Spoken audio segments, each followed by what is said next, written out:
Hi students, welcome to Mechs vlog.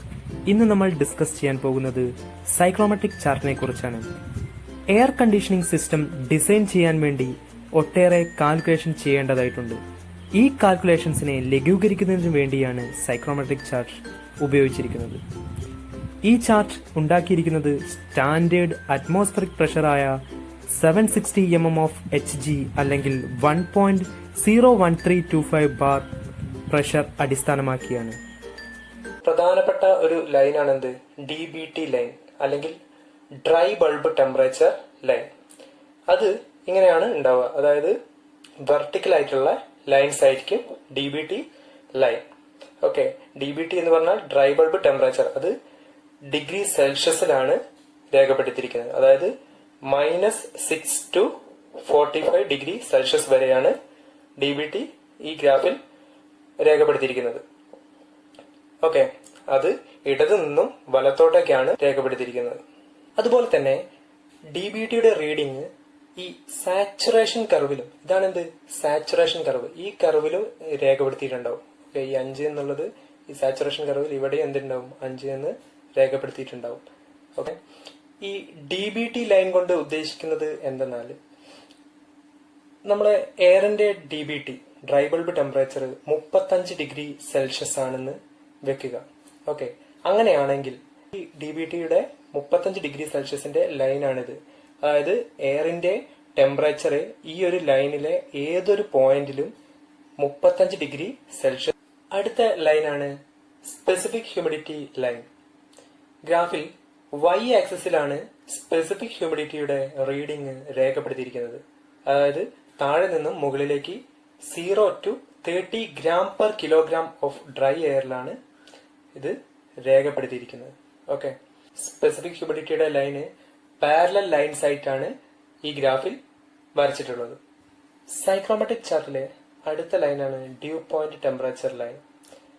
Due point temperature line X ആക്സിസിന് parallel ആയിരിക്കും. ഇതാണ് dew point temperature lines വരച്ചിരിക്കുന്നത്. ഇതിന്റെ reading saturation കർവിലാണ് രേഖപ്പെടുത്തിയിരിക്കുന്നത്. 5, 15, 25 എന്നൊക്കെ പറഞ്ഞിട്ട് സാച്ചുറേഷൻ കർവിലാണ് ഇതിന്റെ റീഡിംഗ് രേഖപ്പെടുത്തിയിരിക്കുന്നത്. ഓക്കെ, ഇത് X ആക്സിസിന് പാരലൽ ആയിരിക്കും. പക്ഷെ എന്താണ്, ഇതിന്റെ ഈ ലൈനുകൾ തമ്മിലുള്ള ഡിസ്റ്റൻസ് എന്തായാലും അത് വ്യത്യസ്തമായിരിക്കും. ഓക്കെ, പിന്നെ സാച്ചുറേഷൻ കർവിൽ ഡ്യൂ പോയിന്റ് ടെമ്പറേച്ചറും അതുപോലെ തന്നെ ഡ്രൈ ബൾബ് ടെമ്പറേച്ചറും വെറ്റ് ബൾബ് ടെമ്പറേച്ചറും ഒക്കെ എന്തായിരിക്കും? ഈക്വൽ ആയിരിക്കും. അതിനൊന്നും സാച്ചുറേഷൻ കർവിൽ മാറ്റം ഉണ്ടാവില്ല. ഓക്കെ, ഇത്രയാണ് ഡ്യൂ പോയിന്റ് ടെമ്പറേച്ചർ ലൈനെ കുറിച്ച് പറയാനുള്ളത്. വെറ്റ് ബൾബ് ടെമ്പറേച്ചർ ലൈന്, ഇത് ചാർട്ടിൽ കാണപ്പെടുന്നത് ചരിഞ്ഞിട്ടായിരിക്കും. അതായത് ഇൻക്ലൈൻഡ് ആയിട്ടുള്ള ലൈനുകളായിരിക്കും. അതുപോലെ തന്നെ ഇത് സ്ട്രെയിറ്റ് ആയിരിക്കും ചെയ്യും. പിന്നെ ഇതിന്റെ മറ്റൊരു പ്രത്യേകത എന്താ വെച്ചാൽ, ഈ ലൈനുകൾ തമ്മിലുള്ള സ്പേസ് അത് ഡിഫറെന്റ് ആയിരിക്കും. ഓക്കെ, സാച്ചുറേഷൻ കർവിലാണ് WBT റീഡിംഗ് രേഖപ്പെടുത്തിയിരിക്കുന്നത്. സാച്ചുറേഷൻ കർവിൽ WBTയും DPTയും, DPT എന്ന് പറഞ്ഞാൽ ഡ്യൂ പോയിന്റ് ടെമ്പറേച്ചറും ഡ്രൈ ബൾബ് ടെമ്പറേച്ചറും ഒക്കെ ഈക്വൽ ആയിരിക്കും. ഓക്കെ, അടുത്ത ലൈനാണ് എൻതാൽപി ലൈൻ അല്ലെങ്കിൽ ടോട്ടൽ ഹീറ്റ് ലൈൻ. ഇത് ഇൻക്ലൈൻഡ് സ്ട്രെയിറ്റ് ലൈൻസ് ആയിരിക്കും. അത് ചരിഞ്ഞ നേരെയുള്ള ലൈനുകളായിരിക്കും എന്ത്? എൻതാൽപി ലൈനുകൾ. ഈ ലൈനുകൾ തമ്മിലുള്ള ഡിസ്റ്റൻസ് അല്ലെങ്കിൽ ഇതിന്റെ ഗ്യാപ്പ് എന്തായിരിക്കും? ഈക്വൽ ആയിരിക്കും. അതുപോലെ തന്നെ എൻതാൽപി ലൈൻസ് WBT ലൈനിന് പാരലൽ ആയിരിക്കും. ഇവിടെ എൻതാൽപി റീഡിംഗ് എഴുതിയിരിക്കുന്ന സ്കെയിൽ വരച്ചിരിക്കുന്നത് സാച്ചുറേഷൻ കർവിന് മുകളിലായാണ്. സൈക്ലോമാറ്റിക് ചാർട്ടിലെ അടുത്ത ലൈനാണ് specific volume line. Specific volume line താഴെ നിന്നും സാച്ചുറേഷൻ കർവ് വരെ വരയ്ക്കുന്ന ചരിഞ്ഞ ലൈനാണ്.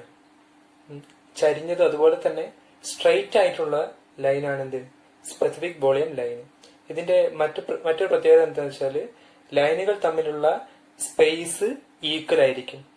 ഓക്കെ, ഇനി ഇതിന്റെ വാല്യൂ നമ്മൾ സൈക്ലോമാറ്റിക് ചാർട്ടിന്റെ ഏറ്റവും താഴെ ഭാഗത്തായിട്ടാണ് കൊടുത്തിരിക്കുന്നത്. Vapour pressure line.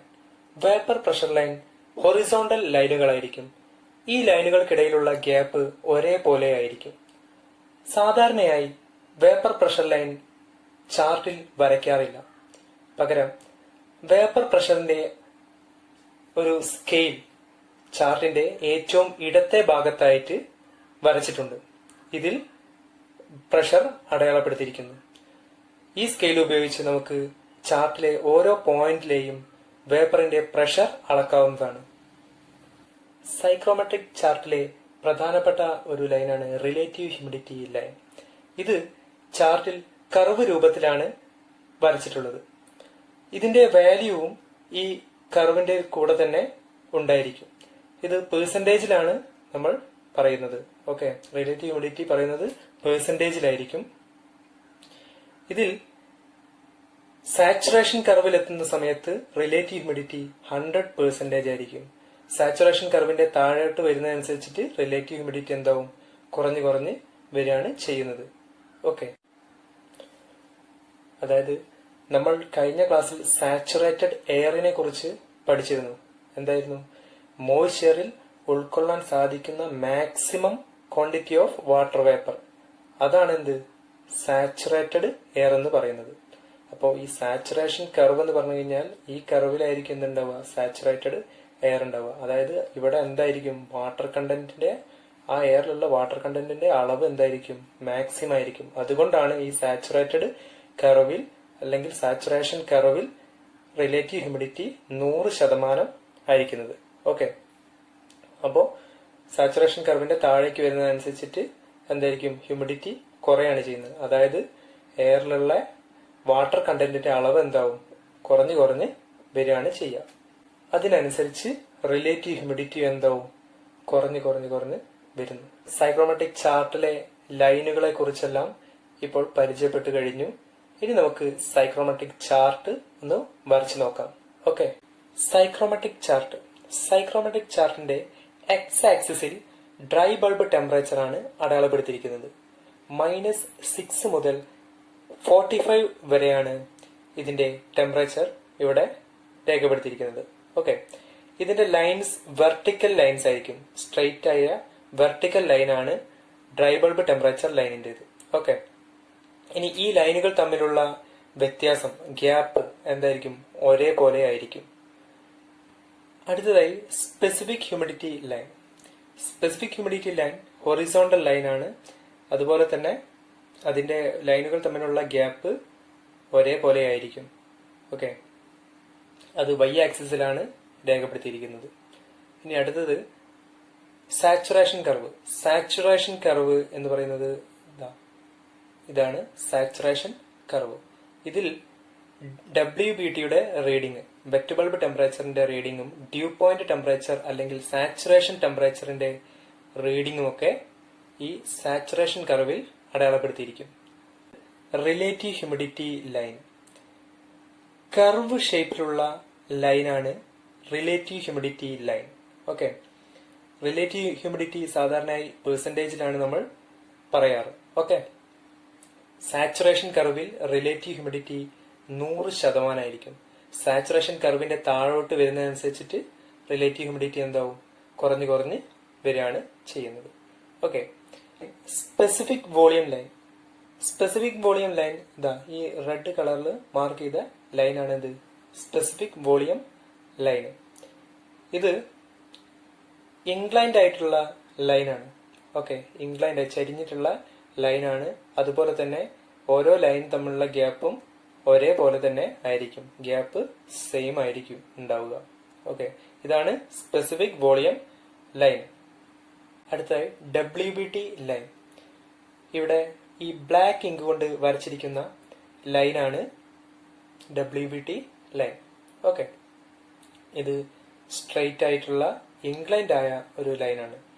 ഈ ലൈൻസുകൾ തമ്മിലുള്ള ഗ്യാപ്പ് വ്യത്യാസം ഉണ്ടായിരിക്കും. ഓക്കെ, WBTയുടെ റീഡിംഗ് സാച്ചുറേഷൻ കർവിലാണ് അടയാളപ്പെടുത്തിയിരിക്കുന്നത്. അടുത്തത് എൻതാൽപി ലൈനാണ്.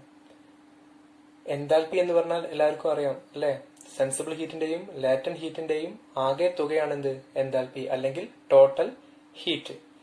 അപ്പൊ ഇവിടെ എൻതാൽപി ലൈൻസ് ഞാൻ വരച്ചിട്ടില്ല, പകരം അത് എൻതാൽപിയുടെ സ്കെയിലാണ് ഇവിടെ കാണിച്ചിരിക്കുന്നത്. എൻതാൽപി ലൈന് നമ്മൾ നേരത്തെ കണ്ടതാണ് എന്താണ് ഇൻക്ലൈൻഡ് ആയിട്ടുള്ള ഒരേ സ്പേസ് ഉള്ള ലൈൻസ് ആയിരിക്കും എന്ത് എൻതാൽപ്പി ലൈന്. അതുപോലെ തന്നെ ഇവിടെ വേപ്പർ പ്രഷറിന്റെ ഒരു സ്കെയിലും ഇവിടെ വരച്ചിട്ടുണ്ട്. അതിന്റെ ലൈനും നമ്മൾ ചാർട്ടിൽ ഉൾക്കൊള്ളിച്ചിട്ടില്ല. ഓക്കെ, ചാർട്ടിന്റെ വലതുഭാഗത്തായിട്ട് വരച്ചിരിക്കുന്ന സ്കെയിലാണ് സെൻസിബിൾ ഹീറ്റ് ഫാക്ടറിന്റെ സ്കെയിൽ. സെൻസിബിൾ ഹീറ്റ് ഫാക്ടർ എന്ന് പറഞ്ഞു കഴിഞ്ഞാൽ സെൻസിബിൾ ഹീറ്റിന്റെയും അതുപോലെ തന്നെ ടോട്ടൽ ഹീറ്റിന്റെയും റേഷ്യോ ആണ് എന്ത് sensible heat factor. Okay, sensible ഹീറ്റിന്റെയും ടോട്ടൽ ഹീറ്റ് എന്ന് പറഞ്ഞു കഴിഞ്ഞാൽ എൻതാൽപ്പിയുടെയും റേഷ്യോ ആണ് എന്ത് സെൻസിബിൾ ഹീറ്റ് ഫാക്ടർ എന്ന് പറയുന്നത്. അപ്പൊ അതിന്റെ സ്കെയിലാണ് അവിടെ വരച്ചിട്ടുള്ളത്. ഇത്രയും കാര്യങ്ങളാണ് സൈക്രോമെട്രിക് ചാർട്ടിനെ കുറിച്ച് പറയാനുള്ളത്. ഓക്കെ, ഇനി അടുത്ത ക്ലാസ്സിൽ സൈക്രോമെട്രിക് പ്രോസസ്സിനെ കുറിച്ചാണ് പറയാൻ പോകുന്നത്. അപ്പോൾ എല്ലാവരും സൈക്രോമെട്രിക് ചാർട്ടിനെ കുറിച്ച് നന്നായിട്ട് പഠിക്കുക. Okay, thank you.